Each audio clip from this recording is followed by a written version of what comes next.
Presiden perusahaan terkejut menyadari saat mengirim pesan pada istri yang belum pernah ditemuinya. Ponsel wanita di sampingnya terus berdering. Lalu Presiden langsung menelepon istrinya. Dan di detik berikutnya, wanita di sampingnya bangkit untuk menjawab telepon. Saat itu juga, Presiden akhirnya yakin, wanita di depannya adalah tunangannya sendiri. Ternyata sebulan yang lalu, yang seharusnya menikah adalah kakak kembar wanita itu. Namun karena tak mau menikah dengan Presiden yang katanya jelek dan galak, kakaknya malah memberikan 10 juta sebagai imbalan, meminta adiknya menggantikan dirinya untuk menikah. Adiknya juga sempat percaya pada rumor, dan tidak ingin menikah dengan Presiden. Namun demi mengobati ibunya yang sakit parah, ia terpaksa menyetujui permintaan kakaknya. Saat sahabat wanita itu tahu, bahwa temannya menggantikan kakaknya menikah dengan Presiden Iblis, ia pun mengundangnya ke sebuah hotel. Katanya ada kejutan untuknya. Begitu wanita itu sampai di depan kamar yang janjikan. Sebelum sempat bereaksi, sebuah tangan besar langsung menariknya masuk. Saat ia sadar kembali, ia menyadari dirinya dan seorang pria asing sedang berbaring di ranjang yang sama. Ia pun langsung terbangun dan buru-buru mengenakan pakaian, bahkan dengan baik hati meninggalkan sisa uang puluhan ribu yang ia punya untuk pria itu. Namun ia sama sekali tak menyangka bahwa pria yang bersamanya semalam adalah Presiden yang akan ia nikahi. Di saat yang sama, Presiden juga terbangun dari tidurnya untuk memastikan apakah gadis semalam adalah cinta pertamanya yang sudah 15 tahun tak ia temui. Ia pun memerintahkan asistennya untuk menyelidiki identitas gadis itu. Namun begitu ia menutup telepon, ia tak sengaja menemukan anting gadis itu yang tertinggal. Itu pun menjadi petunjuk penting untuk menemukannya kembali. Tak lama kemudian, Presiden mendapat kabar dari asisten bahwa semua rekaman CCTV sudah dihancurkan. Untungnya ia masih memiliki uang tunai dan anting. Namun saat ini, yang lebih penting adalah pengkhianat di dalam perusahaan. Ia pun memutuskan untuk menunda penyelidikan soal gadis itu dan meminta asisten mengatur agar ia masuk ke perusahaan sebagai magang. Yang tak ia duga,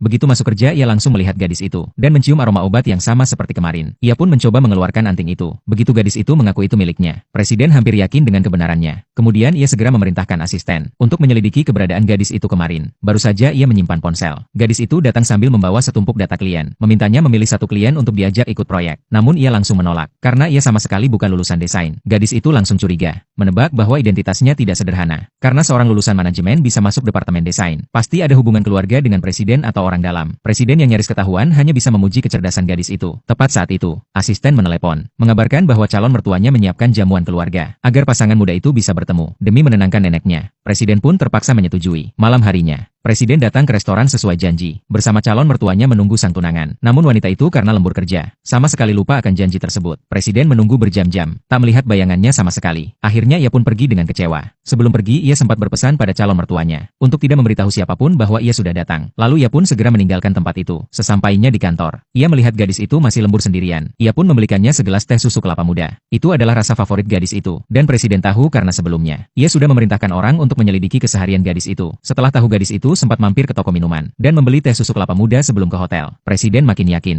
bahwa dialah wanita yang bersamanya malam itu. Keesokan harinya, mereka pergi menemui klien bersama. Namun mereka bertemu klien cabul yang berniat